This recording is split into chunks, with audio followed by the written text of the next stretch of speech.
Hi! I'm Prakash. ఇక్కడ హైదరాబాద్‌లోని Jubilee హిల్స్‌లో ఇక్కడ ఇషా లైఫ్ అనే ఒక సెంటర్ అయితే ఉంది. ఇక్కడ యోగా, క్రాఫ్ట్, రెస్టారెంట్ ఇంకా మిగతా ఇతరత్ర స్టాల్స్ కూడా ఉన్నాయి. సో, ఇక్కడ చాలా రకాల ఆహ్, ఇషాకి సంబంధించిన వస్తువులైతే లభిస్తున్నాయి. సో, ఇక్కడ ఆదియోగి విగ్రహాలు గూడా లభిస్తున్నాయి. సో, ఇక్కడ వీటి గురించి ఒకసారి అడిగి తెలుసుకుందాం. హాయ్, నమస్కారం అందరికీ. నా పేరు చైతన్య. నేను ఈషా లైఫ్లో వర్క్ చేస్తున్నాను. ఆల్మోస్ట్ 1.5 year నుంచి ఇక్కడే వర్క్ చేస్తున్నాను. సో మీ అందరికీ ఇప్పుడు నేను ఈషా లైఫ్లో ఉన్న ప్రొడక్ట్స్ గురించి చెప్పబోతున్నాను.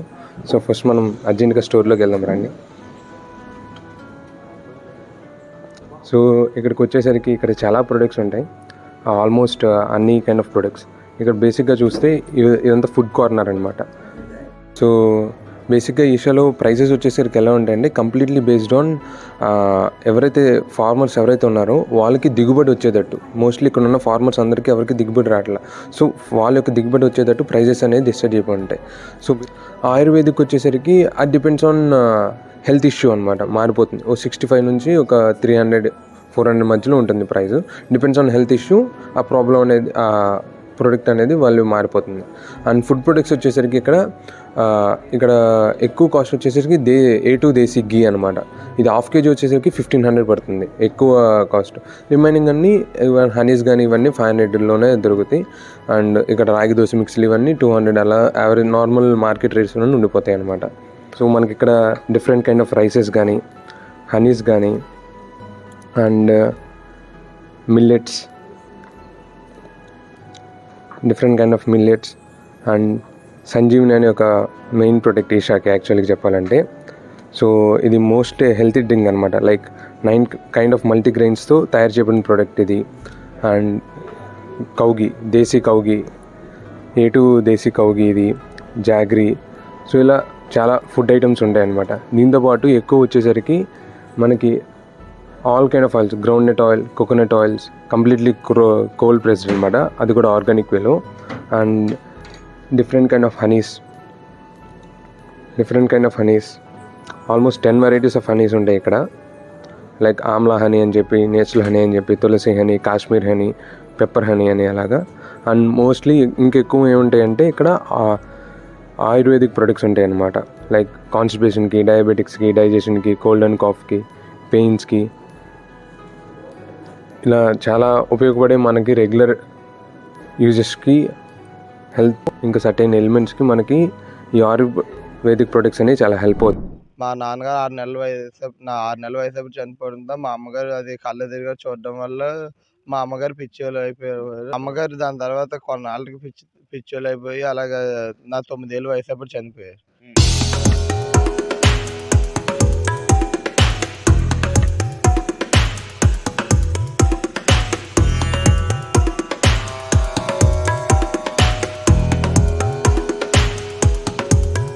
వాళ్ళు ఎక్కడికి వెళ్తుండగా నన్ను చూసి నన్ను తీసుకుని ఇక్కడ హాస్టల్ తీసుకొచ్చారు. అక్కడ రైల్వే స్టేషన్లో పక్కన ఉంటాయని ప్లాట్ఫామ్ మీద. ఆ తర్వాత ఇక అప్పటి నుంచి ఇంక నాసాలోనే చదివాను నేను. ఇక మట్టిలో మాణిక్యాలను వెలికి తీసే ప్రయత్నం న్యూస్ 18 లోకల్ 18 చేసింది. ఏదైతే గత 2 రోజుల కిందట వెలువడిన ఇంటర్ ఫలితాల్లో జాన్ ఏదైతే ఉమ్మడి తూర్పుగోదావరి జిల్లాలకు సంబంధించి కాకినాడ సమీపంలో ఒక డాబాలో పనిచేస్తూ తన రెక్కలను ముక్కలు చేసుకుంటూ ఒక పక్క చదువుకుంటూ అంటే టాపర్గా ఉమ్మడి జిల్లాలో ఒక టాపర్గా మార్కులు సాధించారు. ఈ విషయాన్ని లోకల్ 18 న్యూస్ 18 ప్రత్యేకంగా ప్రచురించిన దాదాపు గంటల సమయంలోనే అనేక మంది స్వచ్ఛంద సంస్థలు కావచ్చు, లేకపోతే నేతలు కావచ్చు, యువ నేతలు కావచ్చు, నేనున్నానంటూ భరోసా కల్పించారు. అసలు ఇంతకీ జాన్ తన మొదటి నుంచి కూడా అంటే డాబాలో ఎప్పటి నుంచి పనిచేస్తున్నాడు, తను తల్లిదండ్రులను కోల్పోయాడు అంటున్నాడు. ఇలా అసలు ఏంటి విషయం జరిగింది ఒకసారి తెలుసుకునే ప్రయత్నం లోకల్ 18 చేస్తుంది. జాన్, కంగ్రాట్స్ నీకు ముందుగా మా న్యూస్ 18 లోకల్ 18 తరపున. అసలు ఎలా అనిపించింది ఏంటి ఈ కష్టం తర్వాత ఒక్కసారిగా నీకు బయట నుంచి చాలామంది ఫోన్ చేశారు, ఎలా ఉంది ఏంటి? ముందుగా నాకు ఇంత పేరు తీసుకొచ్చిన న్యూస్ 18కి ధన్యవాదములు. దానివల్ల నన్ను ఎంతోమంది నాకు ఫోన్ చేసి కంగ్రాట్స్ చెప్పారు. అలాగే నాకు దాసరి శ్రీనివాస్ గారు కూడా ఫోన్ చేసి నీ చదువుకి ఎంతైతే అంత నేను భరిస్తాను తమ్ముడు, నువ్వు బాగా చదువుకో, ఈ పార్ట్ టైం అది మానేసి బాగా చదువుకో అన్నారు. అన్నకు కూడా నేను ఎప్పుడు రుణపడి ఉంటాను. ఆ అన్నని ఎప్పుడు మర్చిపోను. అన్నకు కూడా చాలా థ్యాంక్ యూ సో మచ్. అయితే అసలు నువ్వు ఎక్కడ జన్మించావు? తర్వాత ఒకటో తరగతి నుంచి ఎక్కడ చదువుకున్నావు? అసలు ఏంటి మీ అమ్మగారు, మీ నాన్నగారు కూడా కాలం చేశారన్నారు. అసలు ఏంటి విషయం? నేను గుంటూరులో జన్మించాను. మా మా నేను చిన్నప్పటి నుంచి నాసాలోనే చదివాను. నా 2 ఏళ్ల వయసప్పుడు ఎలా వచ్చావు నాసాకి? నా అసలు ఎలా వచ్చావు? నాసాకి సోనీ వుడ్ గారు, ప్రేమదాస్ గారు వాళ్ళ అబ్బాయి సోనీ వుడ్ గారు తీసుకొచ్చారు నన్ను నర్సీపట్నం రైల్వే స్టేషన్ నుంచి. ఎందుకు వెళ్ళావు నర్సీపట్నం స్టేషన్‌కి వెళ్ళావు? మా నాన్నగారు చనిపోవడం వల్ల మా ఎలా అమ్మగారు చనిపోయారు మీ నాన్నగారు? బిల్డింగ్ నుంచి కాలు స్లిప్ అయి పడిపోయారు. నీకు అప్పుడు వయసు ఎంత? అప్పుడు నా వయసు 6 నెలలండి. హ్మ్. మా నాన్నగారు 6 నెలల వయసప్పుడు చనిపోవడంతో మా అమ్మగారు అది కళ్ళు తిరిగి చూడడం వల్ల మా అమ్మగారు పిచ్చోళ్ళు అయిపోయారు. అప్పుడు నర్సీపట్నం రైల్వే స్టేషన్ నుంచి సోనీ వుడ్ గారు తీసుకొచ్చారు నన్ను. నాసాలో అప్పటి నుంచి నా 10థ్ క్లాస్ వరకు అక్కడే నేను చదువుకున్నాను. అమ్మగారు మరి ఎలా? అమ్మగారు దాని తర్వాత కొన్నాళ్ళకి పిచ్చోళ్ళు అయిపోయి అలాగా నా 9 ఏళ్ల వయసప్పుడు చనిపోయారు. హ్మ్. తర్వాత మరి నీ చదువు ఎలా సాగింది ఒకటో తరగతి నుంచి? అసలు నర్సీపట్నం రైల్వే స్టేషన్‌లో ఆ నర్సీపట్నంలో ఎందుకెళ్ళావు? అక్కడ నిన్ను ఎలా క్యాచ్ చేశారు వీళ్ళు ఏంటి? వాళ్ళు వెళ్తుండగా నన్ను వాళ్ళు ఎక్కడికో వెళ్తుండగా నన్ను చూసి నన్ను తీసుకొని ఇక్కడ హాస్టల్‌కి తీసుకొచ్చారు. అక్కడ రైల్వే స్టేషన్‌లో పక్కన ఉంటాయని హ్మ్. ప్లాట్‌ఫార్మ్ మీద. హ్మ్. అక్ ఆ తర్వాత? ఆ తర్వాత ఇక అప్పటి నుంచి ఇంక నాసాలోనే చదివాను నేను. నా 10థ్ క్లాస్ వరకు. నా 15 సంవత్సరాలు నాసా హాస్టల్‌లోనే నేను చదివాను. తర్వాత మరి నాసా హాస్టల్‌లో చదివావు. 10థ్ అయిపోయిన తర్వాత మరి ఎందుకు బయటకొచ్చావు ఏంటి? 10థ్ అయిపోయిన తర్వాత ఫర్దర్ ఎడ్యుకేషన్ కోసం అని బయటకొచ్చాను. అక్కడ 10థ్ వరకే నాసాలో ఉంది. ఆ తర్వాత కరోనా వల్ల మధ్యలో మనీ ప్రాబ్లమ్ వల్ల చదువు ఆపేసాను. తర్వాత డాబాలో జాయిన్ అయ్యి, డాబా వాళ్ళ సహకారంతో, ఓనర్ల సహకారంతో నేను కాలేజ్‌లో జాయిన్ అయ్యాను. ఎంతకాలం డాబాలో ఈ 10థ్ క్లాస్ తర్వాత ఎంతకాలం డాబాలో చేసావు? 3 సంవత్సరాలు 3 సంవత్సరాలు బట్టి డాబాలో చేస్తున్నాను నేను. ఆళ్ళు నా రైటింగ్ అది చూసి "నువ్వు ఇంత బాగా చదువుతున్నావు కదా! ఎందుకు చదవడం మానేసావు? కాలేజ్‌లో జాయిన్ అవ్వు" అని చెప్పి వివేక కాలేజ్ అని కూడా ఫోన్ చేశారు. అప్పటికే 2 నెలలు లేట్ అవ్వడం వల్ల మా ఓనర్‌కి తెలిసిన గవర్నమెంట్ కాలేజ్ ఆయన ఉంటే ఆయన ద్వారా నన్ను కాలేజ్‌లో జాయిన్ చేసి చదివించారు. నాకు అన్ని విధాలుగా మా ఓనర్స్ ముగ్గురు ప్రోత్సహించారు ఎప్పుడూను. తర్వాత మరి ఒక పూట చదువు, ఒక పూట పని. మరి ఇన్ని మార్కులు ఎలా చదివేవాడివి ఏంటి చదువులో అసలు నీకున్న ఇంట్రెస్ట్ ఏంటి అసలు ఎలా? మొదటి నుంచి అంటే ఎలా చదివేవాడివి? నేను చిన్నప్పటి నుంచి చదువంటే బాగా ఇంట్రెస్ట్ నాకు.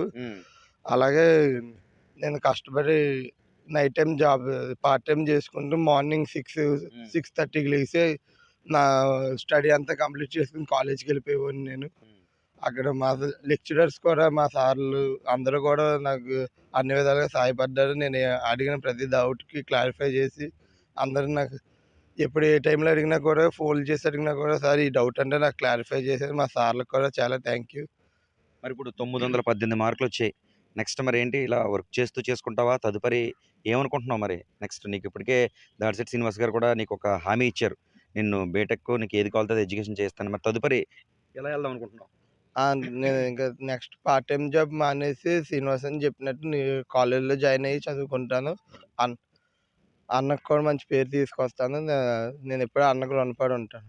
ఎలా అంటే ఇప్పుడు నువ్వు డాబాలో పనిచేసినప్పుడు వచ్చి మేము న్యూస్ 18 తరపున గాని, లోకల్ 18 తరపున వీడియో తీసాం. నీ విషయాన్ని, నీ సమస్యని ప్రచురించాం. ఆ తర్వాత రెస్పాన్స్ అంటే సమాజంలో ఉన్న దాడిశెట్టి శ్రీనివాస్ గారు గాని, లేకపోతే ఇట్లా స్వచ్ఛంద సంస్థలు గాని ఎలా రెస్పాండ్ అయ్యారు? నీకేమైనా కాల్స్ వచ్చాయా? మేమున్నామని భరోసా ఎవరైనా కల్పించారా ఏంటి ఇంకా? ముందుగా ఫస్ట్ శ్రీనివాస్ అన్న ఫోన్ చేశాడు. వేణన్నకి మా ఓనర్‌కి. ఆయన ఫోన్ చేసి "తమ్ముడు నీకు నేనున్నాను తమ్ముడు. నువ్వు బాగా చదువుకో. నీ పై చదువుల ఖర్చంతా నేను పెడతాను. నువ్వు నువ్వేమవ్వాలనుకుంటున్నావో అది అవ్వు. నీకెంత అవుతున్నా మొత్తం నేను పెడతాను" అని చెప్పి శ్రీనివాస్ అన్న భరోసా ఇచ్చాడు నాకు. ఆ తర్వాత వేరే ఒక ఫౌండేషన్ వాళ్ళు కూడా వచ్చారు. వాళ్ళు కూడా ఇలా ఎంసెట్ అది కోచింగ్ తీసుకొని జాయిన్ అవ్వు. అందాక సెలవులు తీసుకొని ఇక్కడ హోటల్‌లో సెలవులు తీసుకొని జాయిన్ అవ్వి. చదువుతున్నావు కదా తమ్ముడు బాగా చదువు. ఎంసెట్ మంచి ర్యాంక్ వస్తే మంచి కాలేజ్ సీట్ వస్తదని చెప్పారు. ఫైనల్‌గా అంటే కష్టపడి చదివావు. మరి నెక్స్ట్ నువ్వు నీ లైఫ్‌లో ఏమవుదాం అనుకుంటున్నావు మరి? నేను సివిల్ ఇంజినీర్ అవుదాం అనుకుంటున్నాను. మా నాన్నగారి ఆశయం అది నాకు. మరి చాలామంది అంటే అనాథలు ఇలా డిసకరేజ్ అయిపోయి రకరకాలుగా తయారవుతారు. కానీ నువ్వు మంచి మార్గంలో వెళ్తున్నావు. సో అలాంటోళ్ళకి అంటే ఒకవేళ అలాంటోళ్ళు ఉండకూడదని కోరుకుందాం. అలాంటి సమస్యలు ఉన్న వరకు నువ్వు ఏం చెప్తావు? అంటే చాలామందికి ఖచ్చితంగా చదువు గురించి. చాలామంది నాకులాంటి వాళ్ళు చాలామంది ఉంటారండి. కాకపోతే మా ఓనర్స్ వల్ల నాకు మంచి జరిగింది. వాళ్ళెప్పుడు నాకు ఆ ఓనర్స్ కింద కాకుండా నాకు అన్నిల కింద ఉండి అన్నిల స్థానంలో ఉండి అన్నీ నాకు చేశారు. అలాగే అలాంటి వాళ్ళు ఫౌండేషన్లు కూడా చాలా ఉన్నాయి. అలాంటి ఫౌండేషన్ల ద్వారా వాళ్ళకి సహాయం అందాలని కోరుకుంటున్నాను. ఇది మొత్తానికి చాలామంది ఇలాంటి సమస్యలతో ఉంటారు. వారందరూ కూడా బాగుండాలని కోరుకుంటున్నట్టు తెలియజేశారు. ఏదేమైనా న్యూస్ 18 లోకల్ 18 ప్రత్యేక కథనం ఏదైతే ప్రచురించిందో, ఆ తర్వాత స్వచ్ఛంద సంస్థలతో పాటు దాడిశెట్టి శ్రీనివాస్ లాంటి చాలామంది తనకి ఫోన్‌లో టచ్‌లోకి వచ్చారు. దాడిశెట్టి శ్రీనివాస్ అయితే నేరుగా ఆయన్ని కలిసారు. ఎడ్యుకేషన్‌కి సంబంధించి తదుపరి ఎంతైతే 5,00,000 అయితే 5,00,000, 10,00,000 అయితే 10,00,000 నేను చదివిస్తాను. ఇంక ఇకపై డాబాలో అది వర్క్ చేయొద్దు. నీ ఎడ్యుకేషన్ బాధ్యత నాది అంటూ ఆయన పేర్కొన్నారు. ఆయనతో పాటు స్వచ్ఛంద సంస్థలు కూడా అనేక స్వచ్ఛంద సంస్థలు ఎంసెట్ కోచింగ్ ఇప్పిస్తామని, నీకు మేము భరోసాగా ఉంటామని కూడా సోషల్ మీడియా ద్వారా ఆయన్ని కాంటాక్ట్ చేయడం. అదేవిధంగా మనం ఏదైతే 18లో ప్రచురించామో సోషల్ మీడియా ముఖ్యంగా యూట్యూబ్ కావచ్చు, ఫేస్‌బుక్ కావచ్చు, ట్విట్టర్ కావచ్చు, ఇలాంటి వేదికగా కూడా అనేక కామెంట్లు అంటే తన నంబర్ తీసుకోవడానికి ప్రయత్నం చేశారు. తద్వారా తన జీవితానికి ఒక భరోసా కల్పించారు. ఏది ఏమైనా మనం కూడా మరోసారి లోకల్ 18 తరపున మనోడు ఉన్నత స్థాయికి ఎదగాలని కోరుకుందాం. న్యూస్ 18 సూర్యప్రకాష్, ఉమ్మడి తూర్పుగోదావరి జిల్లా ప్రతినిధి.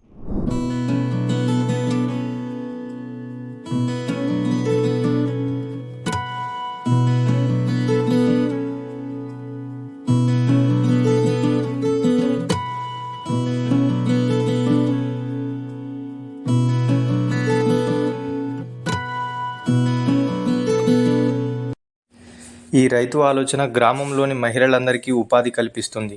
లాభాలు పొందడంతో పాటు గ్రామంలోని మహిళలకు ఏడాది పొడవునా ఉపాధి కల్పిస్తూ అందరి ఆదరణ పొందుతున్నాడు.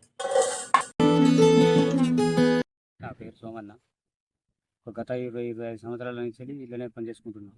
తోటలను పూలు సంవత్సరాలు మంచి లాభం మంచిగా ఉంది. మా సార్ ఇళ్ళనే చూసుకుంటాడు. ఇళ్ళనే ఉంటాను, పనిచేస్తాను. 25 సంవత్సరాల కంటే ఇళ్ళనే. తోట మంచిగా ఆదాయం ఉన్నది. గులాబీ తోట ఉన్నది, మాకు మల్లె బంతి తోట ఉన్నది. ఈ గులాబీ మల్లెలు ఉన్నాయి, కాగడాలు కూడా ఉన్నాయి. అన్ని విధాలా మంచి తోట ఉంటుంది. మంచి రకాలు ఇప్పటికి పోతుంది. అంటే ఎండాకాలం వచ్చేసరికి పోతుంది. ఎండాకాలంలో వానాకాలం ఉండదు. ఎండాకాలం వరకు గులాబీ ఎప్పటికి పోతుంది. బంతి ఎప్పటికి ఉంటుంది. కాగడాలు ఎప్పటికి ఉంటుంది. ఈ బంతి ఇది మాత్రం ఎండాకాలం వరకు. లిల్లీ ఉన్నది. లిల్లీ తోట కూడా ఉన్నాయి. 2 ఎకరాల దాకా లిల్లీ తోట ఉంది. బంతి మల్లె తోట ఒక 10 ఎకరాలు. బంతి తోట ఒక 20 ఎకరాల దాకా ఉన్నది. వాళ్ళకి 24 గంటలు కస్టమర్. మళ్ళీ వేరే ఇంకా సీజన్ ఉన్నప్పుడు ఇంకో 20 మంది ఎక్కువనే అవుతారు. 20-30 మంది దాకా పెడతాం. అయితేనే అవుతుంది. 30-40 మంది దాకా వచ్చి తెంపుతారు. ఆ సీజన్ ఉన్నప్పుడు అవి దొరికింది తెంపడానికే సరిపోవు. 20-30 మంది దాకా వస్తారు. నలుగురు కూడా ఎప్పటికీ పని చేసుకుంటారు. నలుగురు మొగోళ్ళు 10-15 మంది ఆడవాళ్ళు ఉన్నారు. 30-40 మంది మళ్ళీ బయట నుంచి వస్తారు. కస్టమర్లే వస్తారు. ఇప్పటికీ పాత పూలు ఎప్పుడు పోతూనే ఉంటాయి, వస్తూనే ఉంటాయి. రెగ్యులర్ కస్టమర్లే ఎక్కువ ఉంటారు. ఈ అప్పుడప్పుడు వచ్చేటోళ్ళు తక్కువ, కానీ రెగ్యులర్ కస్టమర్లే ఎక్కువ ఉంటారు. ఈ స్టోర్ షాపులు ఇచ్చేస్తారు. మంచిగా ఆదాయం బయట దాంతో పోస్తే మా దగ్గర మంచిగా పూలు ఉంటాయి. ఎక్కువ రేటు మంచిగా పడుతుంది. తక్కువ ఒక 10 రూపాయలు తక్కువనే ఇస్తాం. మళ్ళీ మాకు 10 రూపాయలు తక్కువనే సేల్ చేసి ఇస్తాం. చూసి ఇస్తాం.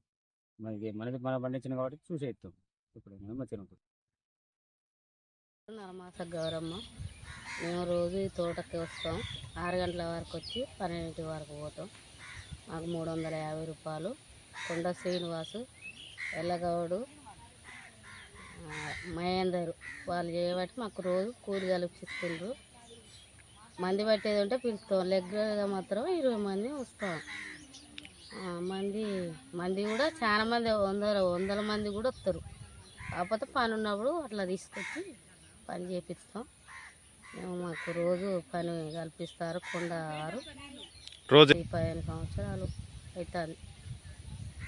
అంటే సీనియారిటీ బట్టి వస్తారు. శాతగానప్పుడు ఎన్నాట్లకి శాతగానో వీళ్ళు మాత్రం మాకు మంచిగానే చేస్తారు.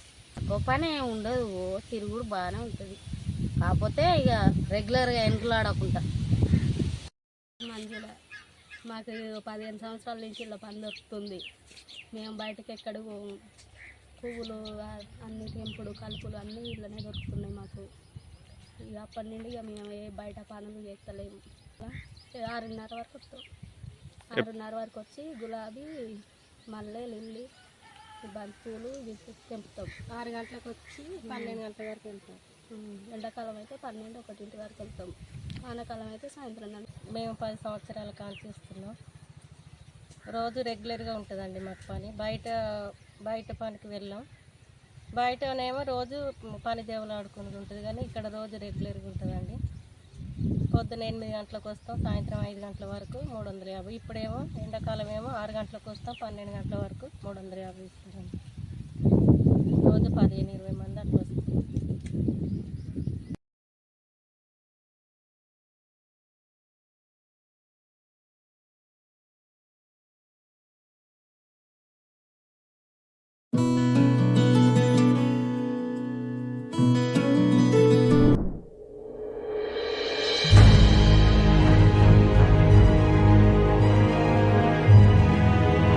ప్రస్తుతం ఉన్న సమాజంలో ఆడపిల్ల పుట్టిందంటే చాలు చాలామంది నెత్తి మీద కుంపటిలా భావిస్తుంటారు. ఆ ఆడపిల్ల పెరిగి పెద్దయ్యే కొద్దీ తాను తమకు భారంగా మారిందని భావించి తొందరగా పెళ్లి చేయడానికి సిద్ధమవుతుంటారు. ఈ పరిస్థితులు ముఖ్యంగా గ్రామీణ ప్రాంతాల్లో ఎక్కువగా జరుగుతుంటాయి. కర్నూలు జిల్లా ఆదోని నియోజకవర్గం పెద్ద హరివాణం గ్రామానికి చెందిన శ్రీనివాసులు హనుమంతమ్మ దంపతుల కుమార్తె నిర్మల 10వ తరగతి వరకు ప్రభుత్వ పాఠశాలలో చదివి ఆపై చదువులు చదవడానికి కుటుంబానికి ఆర్థిక స్తోమత లేకపోవడంతో తల్లిదండ్రులు నిర్మలను చదువు మాన్పించి కూలి పనులకు పంపించేవారు. కూలి పనులకు వెళ్తూ నిర్మల తాను పై చదువులు చదవాలని ఆశపడుతున్నానని కర్నూలు జిల్లా కలెక్టర్కు విన్నవించడంతో స్పందించిన కర్నూలు జిల్లా కలెక్టర్ సృజన ఆ అమ్మాయిని కేజీబీవీ కళాశాలలో ఇంటర్ బైపీసీలో చేర్పించారు.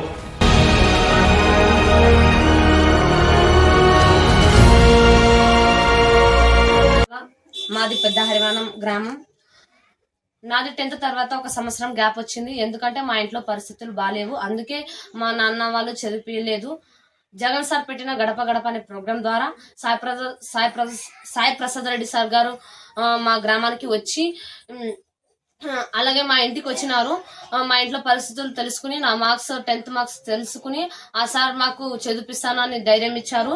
అలాగే దాన్ని చూసిన మేడం న్యూస్ పేపర్లో చూసిన కలెక్టర్ మేడం నేను చదివిస్తాను ఈ అమ్మాయికి, నా గోల్ తెలుసుకుని నా గోల్ ఐపీఎస్ నా గోల్ తెలుసుకుని ఆమె గోల్ అయ్యేంత వరకు నేను చదివిస్తాను అని రెస్పాన్సిబిలిటీ తీసుకున్నారు. నేను కేజీబీవీలో చదువుతున్నాను. నాకు నా బైపీసీ గ్రూప్ లో 440కి 421 వచ్చినాయి. అందరూ టీచర్స్ అలాగే మా స్టాఫ్ కలెక్టర్ మేడం కూడా కంగ్రాచులేషన్స్ చెప్పినారు. Thank you.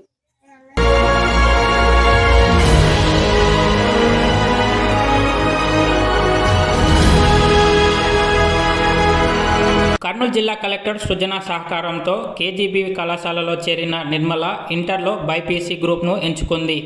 Inter BiPC board ఎగ్జామ్స్లో 440 మార్కులకు గాను 421 మార్కులు సాధించి కళాశాల టాపర్గా నిలిచింది.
రాజన్న సిరిసిల్ల జిల్లా వేములవాడ రూరల్ మండలం మర్రిపల్లి గ్రామానికి చెందిన ప్రణయ్ గౌడ్ అనే యువకుడు డిగ్రీ ఫైనల్ ఇయర్ చదువుతున్నాడు. గత కొన్ని ఏళ్ళుగా ఎలక్ట్రిక్ బైక్స్ను రిపేర్ చేస్తూ అందరి ప్రశంసలు మన్ననలు అందుకుంటున్నాడు. ఈ సందర్భంగా లోకల్ 18 యువకుడు ప్రణయ్ గౌడ్ రిపేర్ సెంటర్పై ప్రత్యేక కథనాన్ని మీకోసం అందిస్తోంది.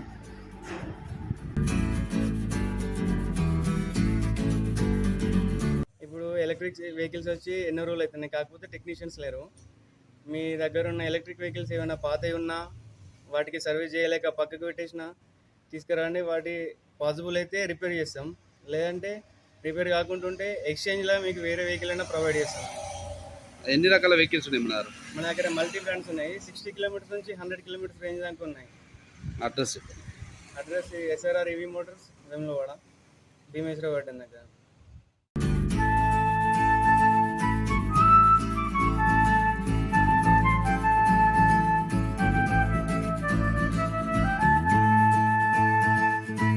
మీ ఇంట్లో పనిచేయకుండా ఉన్న ఎలక్ట్రిక్ బైక్స్ ఉంటే తమ దగ్గరికి తీసుకురావాలని, తక్కువైన ధరల్లో త్వరగా రిపేర్ చేసి అందిస్తామని, రిపేర్ కానిచో ఎక్స్చేంజ్ కూడా తీసుకొని నూతన బైక్ను కూడా ఇస్తామని బత్తిని ప్రణయ్ గౌడ్ లోకల్ 18తో తెలిపారు. గత కొన్ని ఏళ్లుగా వేములవాడ పట్టణంలోని భీమేశ్వర గార్డెన్ సమీపంలో రేణుకామాత ఎలక్ట్రానిక్స్ పేరిట రిపేర్ సెంటర్ను ఏర్పాటు చేసుకున్నానని, రిపేర్ సెంటర్కు రాజన్న సిరిసిల్ల జిల్లానే కాకుండా కరీంనగర్, కతలాపూర్, మేడిపల్లి ప్రాంతాల నుంచి కూడా రైతులు ఈ ఎలక్ట్రిక్ వెహికల్స్ బాగు చేయించుకునేందుకు వస్తున్నారని ఈ సందర్భంగా ప్రణయ్ గౌడ్ చెప్తున్నారు. ఎవరికైనా ఎలక్ట్రిక్ వెహికల్స్ పాడైపోతే తమ వద్దకు తీసుకువస్తే నాణ్యమైన రిపేర్ను సకాలంలో చేసి అందిస్తానని ప్రణయ్ గౌడ్ చెప్తున్నారు. న్యూస్ 18 రాజన్న సిరిసిల్ల జిల్లా నుంచి.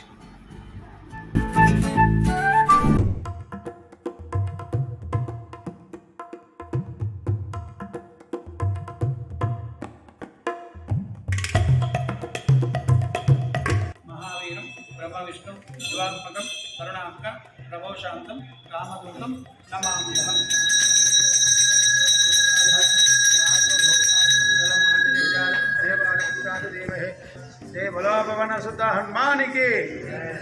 ఈ ఆలయంలో వాహనాలకు పూజలు చేయిస్తే వాటికి ఎలాంటి సమస్యలు లేకుండా విజయవంతంగా కలిసి వస్తుందని భక్తుల ప్రగాఢ విశ్వాసం. ఈ నేపథ్యంలో అగ్రహారం జోడాంజనేయ స్వామి ఆలయంలో ప్రత్యేకంగా వాహన పూజలు నిర్వహిస్తున్నట్లు అర్చకులు చెబుతున్నారు. వాహన పూజలు జరుగుతాయి ఇక్కడ. వాహనాల పూజలు చేయించుకోండి, ఎందుకంటే ఇక్కడ పూజ చేయించుకుంటే ప్రతి వాహనము ద్వారా వారికి అన్ని రకాలుగా కలిసి వస్తాయని చెప్పి వారి నమ్మకం, భక్తుల నమ్మకము. అందుకే చాలామంది వేల సంఖ్యలో వచ్చి ఇక్కడ హనుమా యొక్క వాహన పూజలు వారి చేయించుకుంటారు. రాను రాను భక్తుల సంఖ్య పెరుగుతుంది కానీ తగ్గడం లేదు. ఈ ఆలయము ఎవరైతే నమ్మి వస్తారో వారికి వారు అనుకున్నట్టుగా ఈ అర్చకులు కూడా వారి కోరికలు నెరవేర్చేటట్టు ఆ స్వామివారి యొక్క పూజలు చేసి పంపించడం జరుగుతుంది. జై హనుమాన్.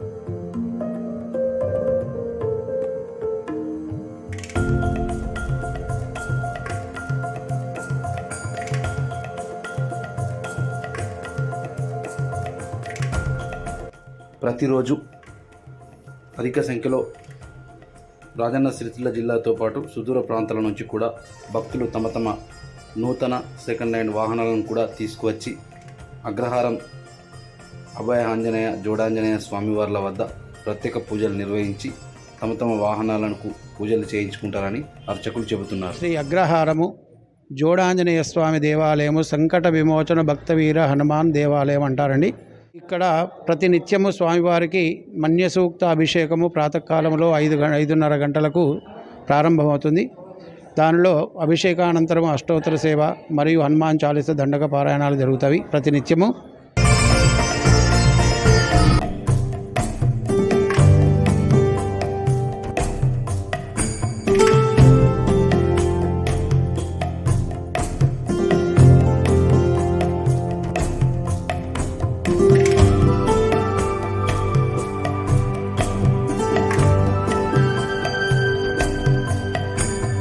ఫొటోస్ దిగడం అంటే అందరికీ సరదా. జనం తమ జీవితంలో మర్చిపోలేని క్షణాలను కెమెరాలో బంధించుకుంటారు. ఇప్పుడు నెలల వయసు నుంచి పెరిగి పెద్దయ్యేదాకా పిల్లల ప్రతి జ్ఞాపకాన్ని ఫోటోలు, వీడియోల రూపంలో దాచుకుంటున్నారు. అయితే వరంగల్ నగరంలో ఏర్పాటు చేసినటువంటి ఇండోర్ బేబీ స్టూడియో మాత్రం చిన్నారులను ఆకట్టుకుంటుంది. నగరంలోని అడ్వకేట్స్ కాలనీ ప్రాంతంలో వరంగల్ బేబీ స్టూడియోను ఏర్పాటు చేశారు. ఇందులో వివిధ రకాల ఇండోర్ సెటప్స్ అందుబాటులో ఉన్నాయి. నగరంలో ఇలాంటి ఇండోర్ బేబీ స్టూడియో ఏర్పాటు చేయడం ఇదే తొలిసారి అని నిర్వాహకులు మన్మోహన్ తెలిపారు.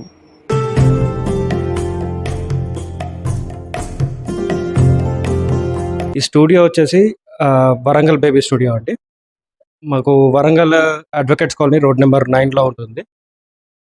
సో దీంట్లో మాకు వచ్చేసి ఆల్మోస్ట్ 20 సెట్స్ వరకు ఉన్నాయి. ఇండోర్ అండ్ అవుట్డోర్ సెట్స్ అనేటివి ఉంటాయి. వరంగల్లోనే first indoor and AC studio అండి ఇది, బేబీ స్టూడియో. దీంట్లో మేము డ్రెస్సెస్ కూడా ప్రొవైడ్ చేస్తూ ఉంటాము. మాకు దీంట్లో స్పెషల్ సెట్స్ అనేటివి కొన్ని ఉన్నాయి.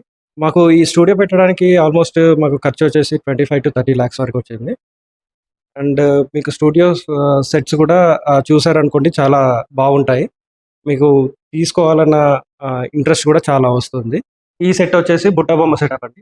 అలా వైకుంఠపురం మూవీలో ఉన్న సెట్ లాంటిది అంటూ. ఈ సెట్లో కూడా మనకి ఫొటోస్ తీసుకుంటే చాలా వరకు బాగుంటుంది, కలర్ఫుల్గా ఉంటుంది. ఈ సెట్ వచ్చేసి living room and cake smash అండి. ఇది మనకి లాస్ట్ అంటే పిల్లలు కేక్ని ఎలా అయితే స్మాష్ చేస్తారో అలాంటి మెమొరబుల్ ఈవెంట్స్ అన్నిటి మనం చేసుకోవడానికి చాలా బాగుంటుంది. డైరెక్టర్ సెటప్ అండి. చాలా వరకు పిల్లలకి ఎన్నో ఆశలు ఉంటాయి, డాక్టర్ చేయాలని, డైరెక్టర్ని చేయాలని, లేదా హీరోని చేయాలనేసి, లాయర్ని చేయాలనేసి. సో ఇది one of the set, director setup అండి. ఈ సెట్ వచ్చేసి ఆర్మీ సెటప్ అండి.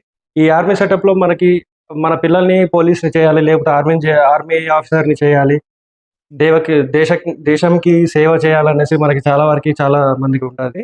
చాలా పేరెంట్స్కి కూడా అలాంటి ఆశలు ఉంటాయి.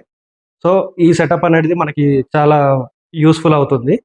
ఈ విలేజ్ సెటప్లో మనకి బులక్ కార్ట్ ఉంటుంది, అండ్ పాతది ఇల్లు లాంటిది ఒకటి ఉంటుంది, మంచం ఉంటుంది. మనకి విలేజ్లో ఎట్లాంటి ఎన్విరాన్మెంట్ అయితే ఉంటుందో అలాంటి ఎన్విరాన్మెంట్ చూపెట్టడానికి ఈ సెట్ అనేది ఉంటుందండి. ఈ సెట్లో వచ్చేసి మనకి చిన్నపిల్లలు పంచ కట్టుకొని, లేకపోతే చిన్న పిల్లలు శారీ కట్టుకొని, హాఫ్ శారీ లాంటిది కట్టుకొని మనం తీసుకుంటే మెమొరబుల్గా, చాలా మెమొరబుల్గా ఉంటుంది కదండి. ఈ మా స్టూడియోలో వచ్చేసి ఎన్ని సెట్స్ ఉన్నాయో, ఈ సెట్స్ అన్నిటికీ కూడా మీకు ఛార్జ్ వచ్చేసి 7,000 ఉంటుంది. ఒకవేళ మీరు మాట్లాడేది చేసుకునేది ఉంటే దాన్ని కన్సెషన్ కూడా చేద్దాము. అండ్ మీకు ఫోటోగ్రాఫర్ కావాలన్నా కూడా అరేంజ్ చేస్తాము, వీడియోగ్రాఫర్ కావాలన్నా కూడా అరేంజ్ చేస్తాము. రీజనబుల్ ప్రైస్కే ఉంటుంది. సో ఒకసారి వచ్చి మా స్టూడియోని విజిట్ చేయండి.